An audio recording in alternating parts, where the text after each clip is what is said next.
조용기 목사님은 1936년 2월 14일 출생해서 2021년 9월 14일, 이제 다음 달이 바로 2주기 추모가 되겠습니다. 그는 이제 뇌출혈로 소천했고, 그에 대한 이 평가가 이제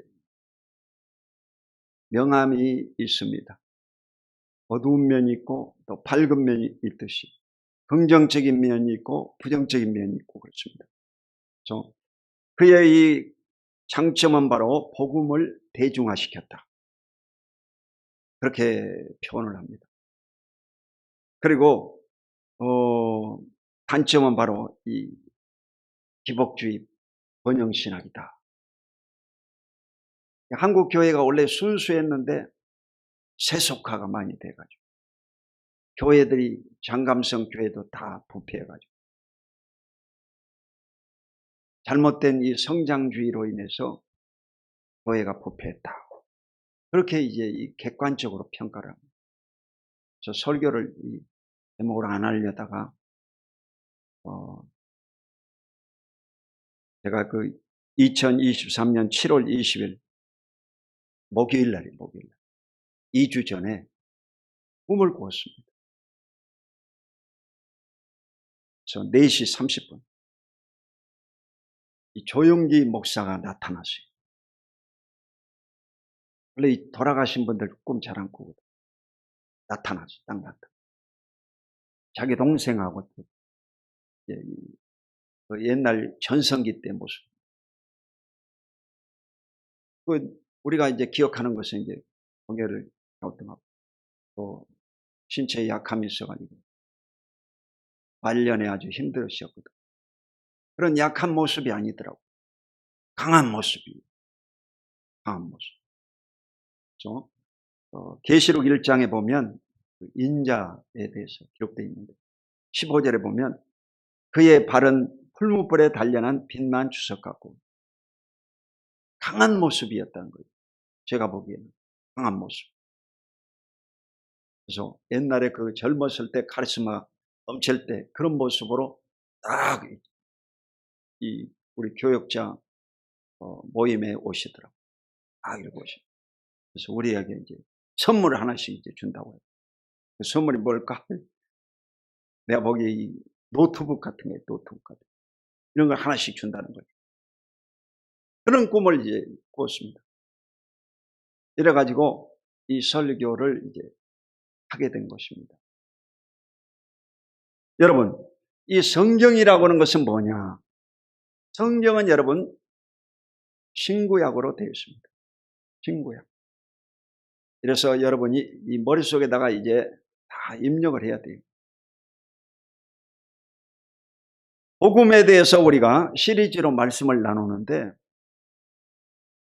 첫 번째 복음은 바로 사도 베드로에 대한 복음을 나눴고, 두 번째는 바로 스데반 집사에 대한 복음을 나눴습니다. 그리고 세 번째 시간에는 바로 사도 바울의 복음에 대해서 나눴고, 오늘은 이 조용기 목사에 대한 복음을 나눕니다. 그리고 다음 시간에는 이제 나의 복음에 대해서 말씀을 나눕니다. 이래서 이 복음이 끝나는 거예요. 복음입니다. 여러분도 마찬가지. 여러분이 성경을 읽다가 성경의 복음을 발견하고 여러분이 구원을 받습니다. 그리고 여러분의 복음이 있어야 됩니다. 나만이 간직한 이 복음이 없이 어떻게 구원받을 수 있겠습니까? 이래서 이 성경이라고 하는 것이 뭐냐? 성경은 여러분 구약과 신약으로 되어 있는데, 구약 성경은 여러분 전부 하나님에 대해서 기록하고 오실 메시아 그리스도에 대해서 예언되어 있습니다. 그리고 성령이 이제 운행하시는 장면이 나옵니다. 성부, 성자, 성령 삼위의 하나님이 구약 성경에 운행하시는 구약이. 구약을 믿는 자들이 바로 유대교. 이스라엘 본토인들은 다 유대교. 유대교 신자들인데, 당시에 이 유대교 신자들이 혁명적인 분이 누구냐? 본인이 그리스도라고 하는 예수였습니다. 예수. 예수는 여러분 저 갈릴리 나사렛 출생의 목수의 아들이요. 이 평범한 사람이 어떻게 메시아가 될 수 있냐 해가지고 크나큰 변화가 폭탄이에요. 폭탄. 이래서 바로 이 예수가 복음을 전파한 겁니다. 회개하라 천국이 가까이 왔다. 그래서 여러분요, 이 기독교, 개신교가 이제 창출되는데 시작을 한 겁니다. 혁명적인 거예요. 그래서 예수님을 받아들이지 못하고 유대인들은 십자가에 못 박아 예수를 죽여버린 것입니다. 없어져 버릴 줄 알았어요. 안 없어지고 말이에요. 이분이 살아나가지고 승천하시고 후에 성령이 임해가지고 더 강력히 복음이 증거되는 거예요. 여러분, 이단들은요, 번성하다가도 도주가 죽고 이러면 조용해져 버립니다. 성경에 다 기록되어 있거든요.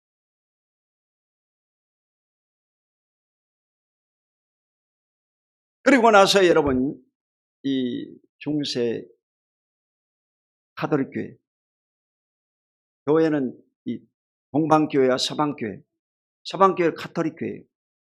동방교회는 오르독스 처치, 그리스 종교회를 말합니다. 그래서 두 패로 이렇게 나눠졌어요.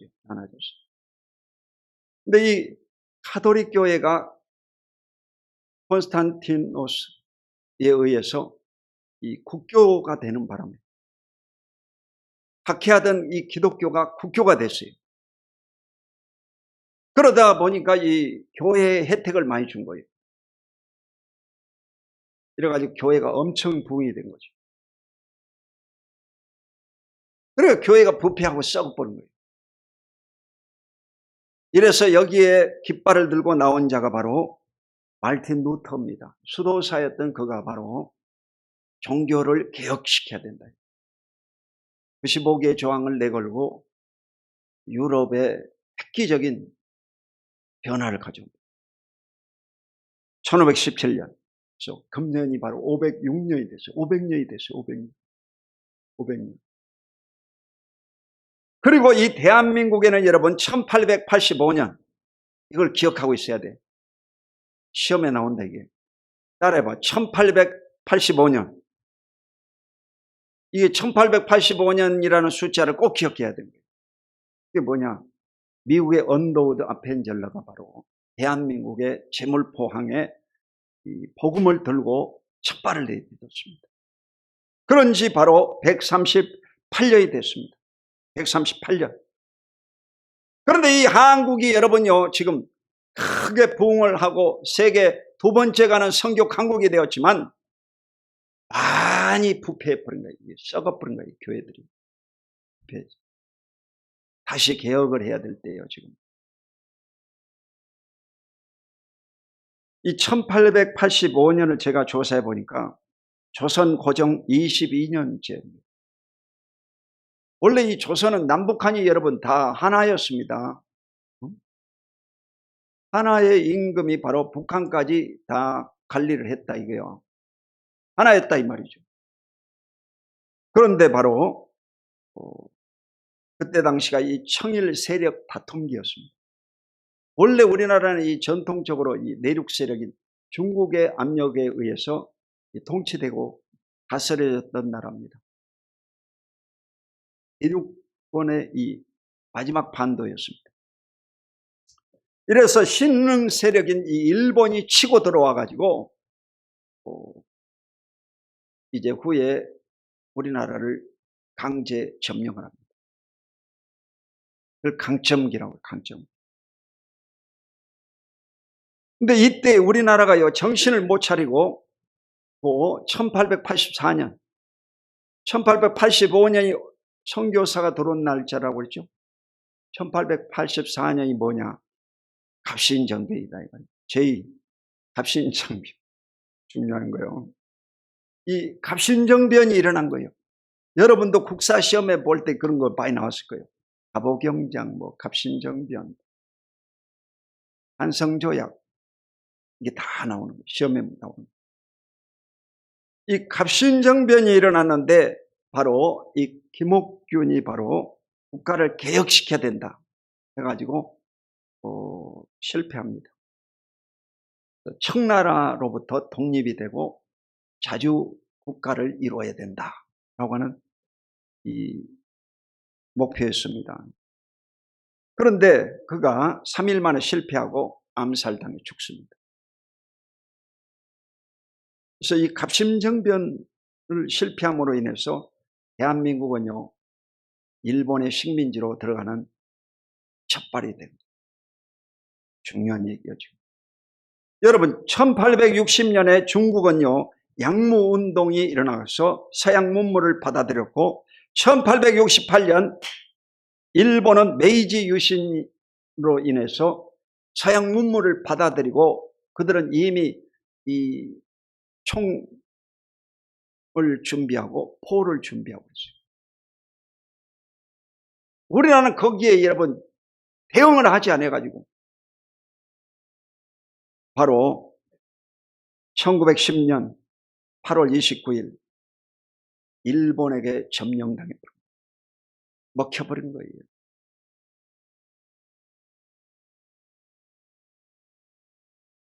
이래서 일제 36년 동안 우리가 식민지로 고통을 받았지 않습니까?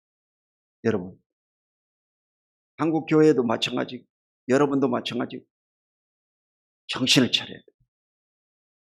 개혁하지 못하면 정복당한다는 것입니다. 그러므로 반드시 인간은요, 끊임없이 개혁하고 발전해야 될 줄로 믿습니다. 자, 이 한국 교회 여러분, 이 기독교 복음은 바로 유교적인 이 영향을 받아가지고 아주 조용하고 그리고 청빙주의, 가난하고 이 고난을 운명처럼 받아들였습니다. 여기에 이제 이 개혁자가 나타나는데 바로 조영기 목사예요.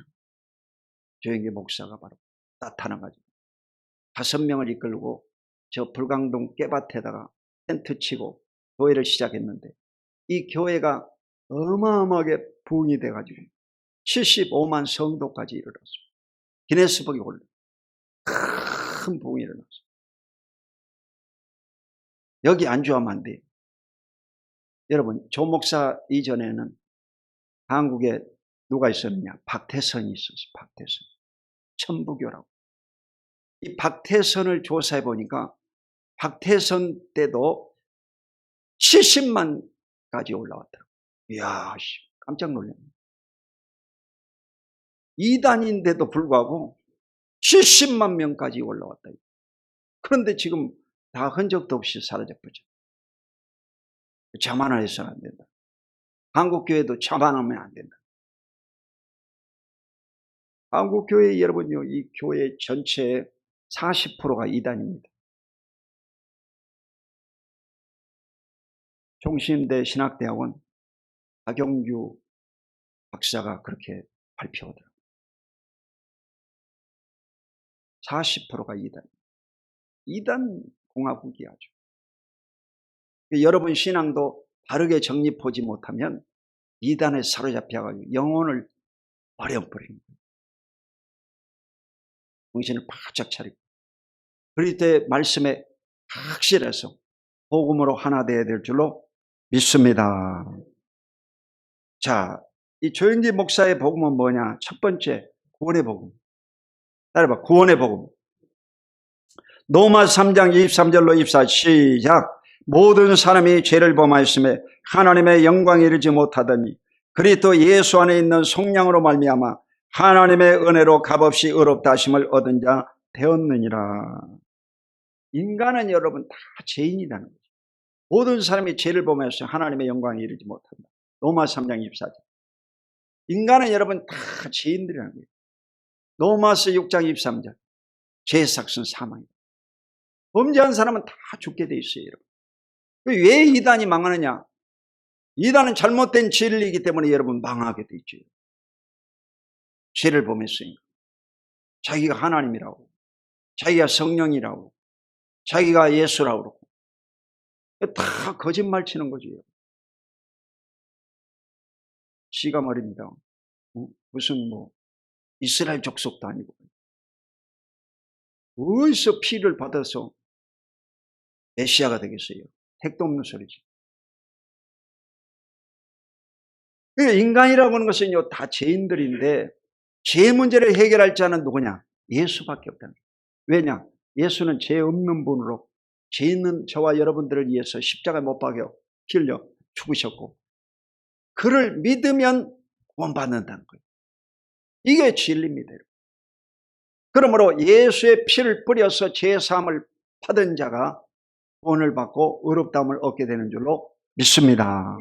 다른 것으로는 안 된다 이 말이에요. 인간의 행위로는 안 된다는 것이죠. 아무리 여러분 거룩한 행실을 해도 구원받을 수 없다는 것이죠. 그러므로 반드시 예수 믿는 사람들은 그리스도의 피로 죄 씻음을 받고 의롭다함을 받고 구원을 얻게 되는 줄로 믿으시기를 주 이름으로 축원드립니다. 두 번째로 성령 충만의 복음입니다. 사도행전 1장 5절 시작. 요한은 물로 침례를 베풀었으나 너희는 몇 날이 못되어 성령으로 침례를 받으리라 하셨느니라. 물 세례는 이게 보편적인 대개의 세례를 말합니다. 한국 교회도 다 물 세례만 받았어요. 물 세례만 받았어요. 그것도 약식 세례예요. 장로교에서는 물 뿌려가지고 성부하시는 세례를 줍니다. 약식 세례를 줍니다. 이 침례교하고 순복음교회가 들어와가지고 이제 침례를 받게 된 거예요. 물 속에 들어갔다 나오는 침례를 받게 된 거예요. 그게 중요한 거 아니에요. 침례의 의미를 알아야지. 침례라는 건 그리스도와 함께 연합이 돼서 예수와 함께 죽고 예수와 함께 부활한다 이거예요. 새로워졌다 이거예요. 이게 바로 세례받은 사람입니다. 세례받은 사람이 싸우고 세례받은 사람이 말을 함부로 하고 세례받은 사람이 남의 거짓말 치고 이러면 안 되지. 세례 안 받은 거지. 그래가지고 이 성령 세례라는 말을요 처음 들어봤어요. 저는 순복음교회 와가지고 처음 들어본 거예요. 예수님이 그랬더라고. 요한은 물로 세례 베풀었으나 너희는 몇 날이 버텨 성령으로 세례 받으라. 성령 세례 받아야 된다는 거예요. 그래가지고 이 성령 받기를 위해서 간절히 기도했더니 진짜 어느 날 성령이 오시더라고. 이래가지고 성령이 충만해지면서 그리스도가 나의 죄를 위해서 죽으셨다는 것이 확실히 믿어집니다.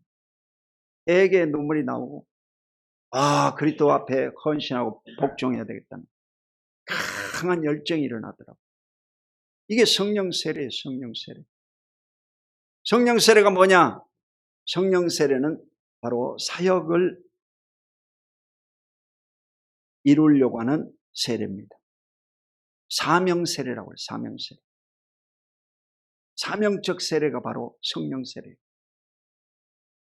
사도행전 1장 8절 오직 성령이 임하시면 너희가 권능을 받고 예루살렘과 온 유대와 사마리아 땅까지 내 증이 되리라 하고 있습니다. 여러분 성령 받으면 그리스도를 증언하는 증언자가 됩니다. 아멘. 마태복음 3장 11절에 보면 나는 너희로 회개하기 위하여 물로 세례를 주거니와 내 뒤에 오시는 이는 나보다 능력이 많으신 나는 그의 신발을 들기도 감당치 못하겠네. 그는 바로 성령과 불로 세례를 주실 것입니다. 그것은 바로 예수님보다 먼저 오신 세례 요한이 예수님에 대해서 선포한 내용입니다. 세례 요한은 물로 세례 베풀었지만 자기 뒤에 오시는 메시아인 그리스도는 바로 불세례, 성령 세례를 주실 것을 약속하신 것입니다. 아멘. 이러므로 저와 여러분도 성령 세례, 불세례가 임하기를 주님의 이름으로 축원드립니다. 세 번째로 신유의 복음입니다. 마태복음 8장 17절 시작. 이는 선지자 예사야를 통하여 하신 말씀에 우리의 연약한 것을 친히 담당하시고 병을 짊어지어 땀을 이루려 하심이더라. 원래 이 순복음교회 오중복음은 성결교회 여러분 사중복음에 하나를 집어넣었습니다. 축복의 복음. 성결교회 사중복음이 뭐냐? 성결, 중생을 말, 중생. 그리고 성결이라고 해요. 그들은 성결. 그리고 신유, 재림. 이게 사중복음, 성결교회 복음입니다. 성결교회 복음에다가 조영기 목사가 축복을 집어넣은 거예요. 그러니까 이제 이 어마어마한 공격을 받고 이단이라고 올려가지고 한때 어려움을 겪었습니다. 자, 이 신유의 복음은요, 예수님은 바로 이 땅에 오셔서 공생의 3분의 2 가운데 바로 30%, 3분의 1을요, 병 고치는 사역을 했습니다. 예수께서 온 갈릴리 요르단에서 해당에서 가르치시고 천국 복음을 전파하시고 모든 병과 약한 것들을 고치셨어요. 병을 고쳤다는 거예요. 아멘. 예수님은 여러분 그냥 메시아로서 확실한 증거가 바로 병 고치는 사역을 하고 귀신을 쫓아내고 초자연적인 역사를 많이 베풀었다. 아멘. 자, 예수님이 어떻게 이 병든 자를 고치느냐? 이사야 53장 5절로 6절의 말씀을 인용하십니다. 그가 찔림은 우리의 허물 때문이요 그가 상함은 우리의 죄악 때문이라. 그가 징계를 받으면 우리가 평안을 누리고 그가 채찍에 맞으면 너희가 남을 입었도다. 우리는 양 같아서 각기 그릇 행하여 각기 제 길로 가거늘 여호와께서 우리 모두의 죄악을 그에게 친히 담당시키셨다. 그러니까 예수님은 바로 메시아이시다는 거죠. 이 메시아는 바로 어린 양으로서 백성들을 위해서 죽으실 것이 예언되어 있어요. 그러므로 그를 믿으면 병고침을 받고 구원받을 것을 말씀하고 있는 것입니다. 이러므로 오늘날도 여러분이 예수님을 믿고 구원받은 사람들은 영혼육의 아픔과 고통을 다 치료받고 건강을 얻게 될 것을 굳게 믿으시기를 주름으로 축원드립니다. 히브리 13장 8절 예수 그리스도는 어제나 오늘이나 영원토록 동일하시니라. 2000년 전에 예수님이 행했던 병고침의 역사, 폴조가 행했던 병고침의 역사, 오늘 순복음 남성께도 똑같이 여러분 성령을 통해서 나타나시는 것을 믿으시기를 주님으로 축원합니다. 여러분 병이 다 고침받는 거예요. 여러분의 믿음만 있으면 그때나 지금이나 똑같이 병 고침의 역사가 임하는 것입니다. 여러분. 아멘. 여러분이 병 고침받고 건강을 얻으시기를 주님으로 축원합니다. 연세대학교 명예교수인 김영석 이 교수님이 104살이야 지금. 104살. 여러분 유튜브에 아주 어마어마하게 나오잖아 지금. 104살인데도 강의 받은 곳에 거절하지 않고 다 참석. 제주도까지 가서 인터뷰하고 다 하더라고. 104살인데도 지금도 강의를 하러 다닌다 이 말이에요. 패시미스의 강의를 하지. 104살인데도 정정하셔요. 정정하셔요. 그런데 이 대한민국 최고의 여러분 철학자인 안병욱 교수도 원래 이 철학자들은 신앙을 가지면 안 됩니다. 철학을 못해요. 왜냐하면 뭐 유불선 뭐 어든 각종 종교를 초월해야만 이 철학이 되거든. 그런데 바로 안병욱 교수도 예수를 믿고 구원받은 철학자가 되고 김영석 교수도 예수 믿고 구원받은 철학자가 되고 104살까지 살았대요. 104살. 또 이 강의하는 모습을 보니까 지금도 뭐 멀쩡하더라고. 아멘. 어휴, 나는 104살이면 뭐 인생을 반밖에 안 산 거예요. 나는 여러분도 지금 여러분이 뭐 나이 먹었다고 폼 잡고 그러면 안 돼. 104살 앞에서는 뭐 어린아이 같은 거지 이게. 어린아이. 그러니까 지금부터 여러분이 꿈을 가지시고 무엇이든지 도전하시고 하나님 앞에서 쓰임받을 수 있기를 주 이름으로 축원드립니다. 여러분 다 배운 거죠. 이분이 건강한 비결이 바로 이 마음속에 욕심을 줄여야 된다 하더라고요. 욕심을 줄여야 된다. 공감하는 거예요, 여러분. 그러면서 이 아침 식사하는 모습 보니까 아침에 꼭 드신 것이 우유 한 컵, 탄수화물은 그 감자 하나, 그리고 이 야채 종류 이렇게 드시더라고요. 계란 하나 이렇게 드시고 다 드시는 거예요. 드실 건 다 드는 거예요. 이렇게 하고 점심하고 저녁은 이제 맛있는 것도 드신다고 하더라고요. 아침을 그렇게 꾸준히 드시고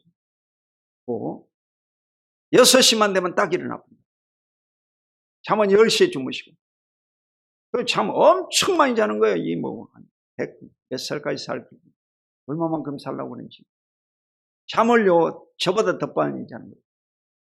나는 어제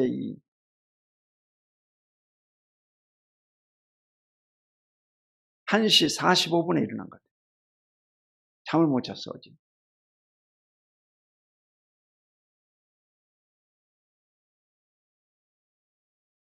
근데 이 노인은요 잠을 많이 자는 잠을 많이 자는 사람이 건강하고 오래 삽니다. 잠을 많이 자요. 이게 10시에 주무셔가지고 여러분 최소한 여러분 5시간 내지 6시간씩 주무셔야 돼요. 더 많이 자는 것도 안 좋은 거예요. 그러면 다 건강할 수가 있습니다. 그가 이 장수한 비결이 바로 이런 욕심을 줄이고 절대 남을 미워하지 않고 남의 말을 안 한다고 그래요. 아예 남의 말을 아예 안 한다고 그래요. 그게 핵심이더라고요. 여러분도 절대 남을 미워하고 남의 말을 하지 마시기를 바랍니다. 아멘. 그러면 다 오래 사는 거예요. 마음이 건강해지고 몸도 건강해지고. 자, 대한민국에 여러분 지금 묻지마 살인들이 많이 일어나잖아요. 갑자기 미친놈이 나타나가지고 칼로 찌르고 죽이는 이런 일이 벌어지죠. 우리나라에 여러분요 정신병자 미친 사람들이에요. 옛날에 요즘 그 의학계에서는 그걸 조현병이라고 그래요. 조현병이라고 하는데 미친 사람이죠. 이런 미친 사람이 얼마만큼 될 것 같아요?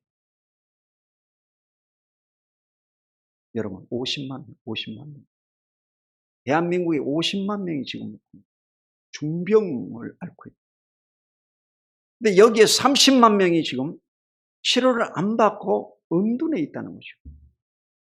그리고 여러분 길 가다가도 미친놈 만나면 칼로 찔러 죽는다.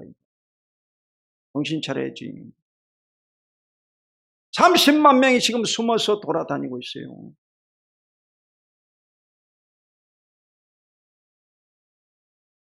그러니까 정신 바짝 차리고 하루하루를 잘 살아야 돼요. 아멘. 자, 네 번째로 축복의 복음. 갈라디아 3장 13절 시작. 그리스도께서 우리를 위하여 저주를 받은 바 되어서 율법의 저주에서 우리를 속량하시니 기록된 바 나무에 달린 자마다 저주 아래 있는 자라 하였습니다. 이 축복이라는 것도 순복음교회 와서 처음 들어봤어요. 예수 믿으면 뭐 정직하게 살고 가난하게 살고 이렇게 남에게 피해 주지 않고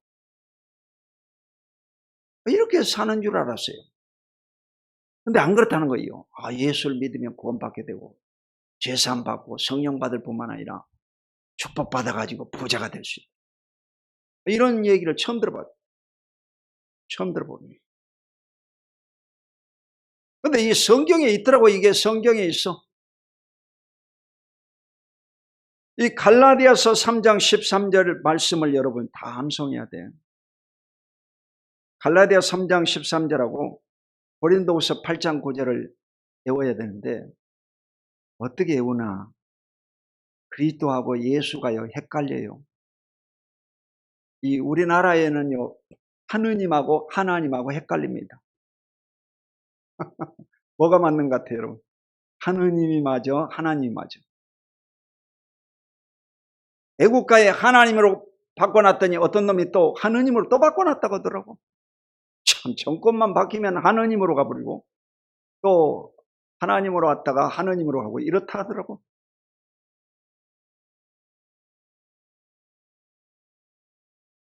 그리고 이 예수와 그리스도 또 헷갈리잖아.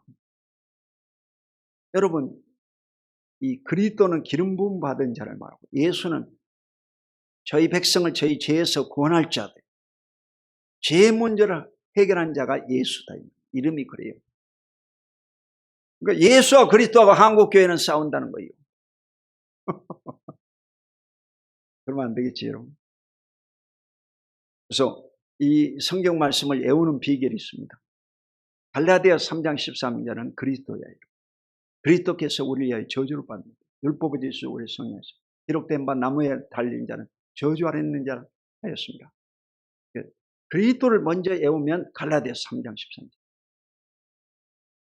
고린도후서 8장 9절. 예수 그리스도의 은혜를 너희에게 알리라. 그는 부유하신 자로서 그가 가난하게 되시면 너희를 부유케 하려 하십니다. 그래서 이 고린도후서 8장 9절은요 바울의 그 연보에 대해서 축복장입니다. 사실 연보를 많이 한 자들에게 축복하는 축복장입니다. 이래서 고린도후서 8장 9절은 바로 예수 그리스도가 먼저 나오고 예수가 먼저 나오고 갈라디아 3장 13절은 그리스도가 먼저 나온다. 그렇게 해서 외우라. 이게 꼭 필요한 말씀이기 때문에 반드시 외워야 된다. 헷갈리면 안 돼요. 아멘. 헷갈리면 안 돼요. 이래서 여러분이 축복을 받아야 될 이 근거가 바로 이 성경 말씀을 가지고 복을 받아야 돼요. 그래서 성경 말씀대로 여러분이 복을 받아서 그리스도의 복음을 전파하고 하나님을 위해서 물질을 쓰임받도록 하나님 앞에 드려지는 삶을 사시기를 주 이름으로 축원합니다. 김영석 교수도 그러더라고요. 이 물질에 너무 연연하면 안 된다. 오래 살려면 이 중간 정도만 살면 된다고. 너무 없어도 힘들고 너무 있어도 문제고 중간 정도만 있으면 된다고. 이러면 오래 살고 장수할 수 있다고. 자, 마지막으로 바로 재림의 복음, 재림의 복음. 자, 요한복음 11장 25절로 26절 시작. 예수께서 이르시되 나는 부활이요 생명이니 나를 믿는 자는 죽어도 살겠고 무릇 살아서 나를 믿는 자는 영원히 죽지 아니하리. 이것을 내가 믿느냐. 자, 예수님이 십자가에 죽으시고 부활하셨다는 거예요. 만약 예수님이 부활하지 않았다면요 그는 메시아가 될 수가 없습니다. 하나의 이 성인이 될 수밖에 없는 거예요. 하나님이 될 수가 없는 거예요. 근데 이 예수님이 바로 갈릴리 나사렛 목수의 아들로 출생했는데 그가요 사역을 감당하고 죽었다가 사흘 만에 부활해 버렸다는 거예요. 그리고 이 부활한 예수가 성천하고 나서 열흘 만에 성령이 임했다는 거예요. 그가 말한 대로 다 이루어지는 거예요. 이러니 사람들이요 그를 이제 믿을 수밖에 없는 거죠. 만약 예수가요 하나님의 아들이 아니었다면 어떻게 되겠어요? 지금까지 여러분 존재할 수 있겠냐 이 말이에요. 택도 없는 소리지. 박태선이가 지금까지 존재하냐 이 말이에요. 물론 박태선 종교도 여러분 저 동작구 사당동에 하나 있고 저 용산에 또 박태선 전도관이 있습니다. 그렇지만 여러분 기억 속에서 사라졌다 이 말이요. 만약 여러분 거짓이 어떻게 그렇게 지금까지 존재할 수 있겠냐 이 말이에요. 택도 없는 소리죠. 신학자들이 눈이 시뻘게 가지고 여러분 오늘을 다 검증하고 그냥 조사하고 조금만 꼬투리가 나타나면 그냥 잡아가지고 갈기가 찢어버립니다. 어떻게 존재할 수 있겠냐 이 말이에요. 거짓이 존재할 수 있겠냐. 택도 없는 소리죠. 이러므로 예수님은 확실히 부활하시죠. 아멘. 부활했대. 사도 바울이 바로 부활한 예수를 증거하고, 여러분 12제자가 예수님의 부활을 목격하고 다 순교당해 죽었습니다. 저도 그리스도의 종이 되기 위해서 바로 예수를 만난 겁니다. 그래서 이 분은 멀쩡해 가지고 예수를 믿고 주의 종이 됐고. 아멘. 어제도 되게 더운데 칠보산 꼭대기까지 올라가요. 칠보산 꼭대기 올라가서 기도하는데 그 칠보산에 바람이 확 불어가지고 와 시원하더라고.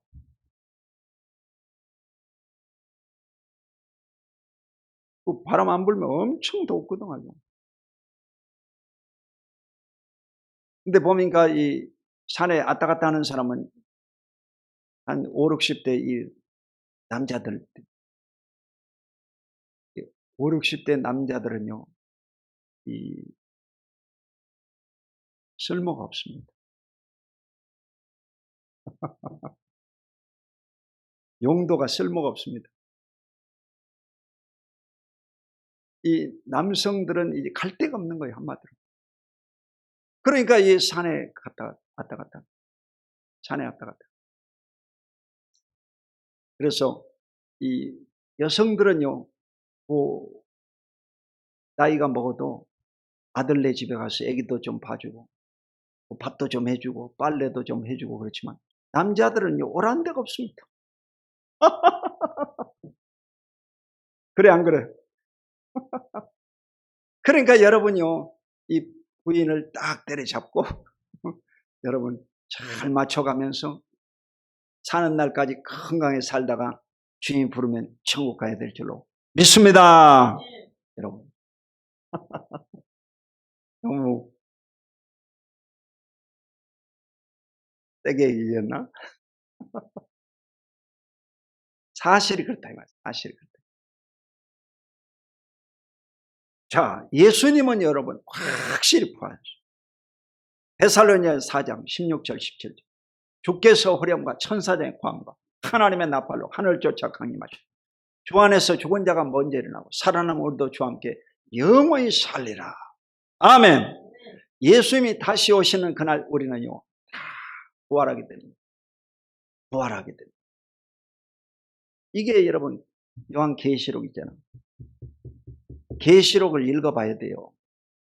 여러분이 여름철이지만 요한계시록 꼭 읽어보시고, 이 자연재해가 너무 심하고 이렇게 지구가 더워지고 지금 에어컨을 세게 틀어놨는데도 이렇게 시원하지 않을까?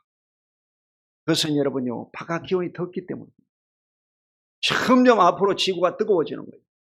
점점 뜨거워져. 그러면서 이 해수면이 이제 점점 높아지면 전 세계 나라들이요 물에 잠겨버립니다. 다 물에 잠겨. 심판이 오는.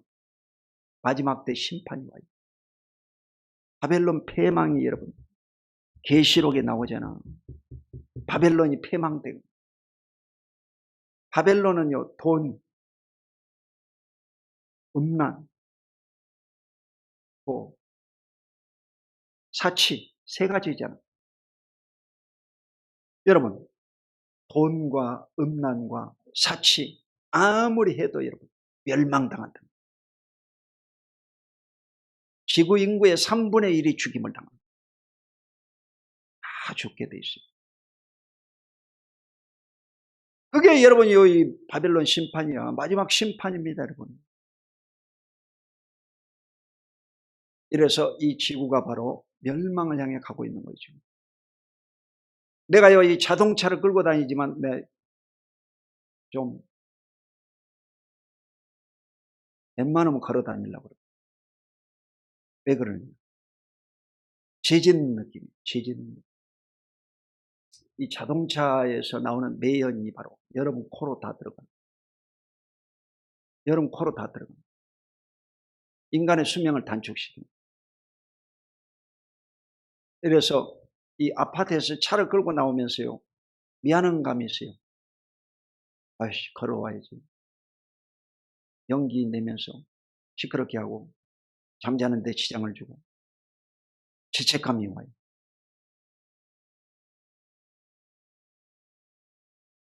오늘날 이 자동차가 포화 상태, 여러분. 그래서 여러분이 경제적인 여유가 있으면 전기차라든지 뭐 하이브리드 차라든지 이 차를 다 바꾸시기 바랍니다. 이번에 저희 손자하고 손녀딸하고 에버랜드 자동차 박물관에 갔어요. 삼성의 자동차 박물관에 갔더니 자동차의 역사가 그냥 쫙 다 나오더라고요. 그런데 이 AI 자동차, 버스가요, 실험 운행에 성공했어요. 그날 첫날 시운전 하는 날이었어요. 내가 타봤어요. 내가 여러분 AI 자동차 시운전 첫 탑승자야. 대단하지? 이 버스가 말입니다. 이게 혼자 기사가 없이 그 기사가요 가다가 손 들더라고. 자, 손 안 잡는다고. 손 놓고 가는데 이게 혼자 가는 거예요. 목적지에다 딱 데려다 줘. 이야, 그런 세상이야, 그런 세상이야. 이래서 세상이 많이 바뀌었구나. 여러분, 세상이 바뀐 거예요. 아멘. 그래서 여러분 자신도 많이 바꿔야 됩니다. 책을 통해서, 인터넷을 통해서, 유튜브를 통해서라도 정보를 많이 입수하고 여러분의 이 머리를요 바꿔버려야 돼요. 개혁의 머리로 바꿔버려야 돼요. 아멘. 고정관념을 완전히 깨버려야 되는 거예요. 이건희 회장이 그랬잖아. 부인만 바꾸지 말고 다 바꿔라. 다 바꿔야 살아남을 수 있다 이 말이에요. 아멘. 다 바꿔야 됩니다. 생각을요, 어제 생각을 지금까지 가지고 있으면 안 됩니다. 새로운 생각을 늘 가지고 성경 말씀을 묵상하고 기도하면서 매일같이 책을 읽고 바꿔버려야 됩니다. 그래야 여러분이 살아남을 수가 있어요. 아멘.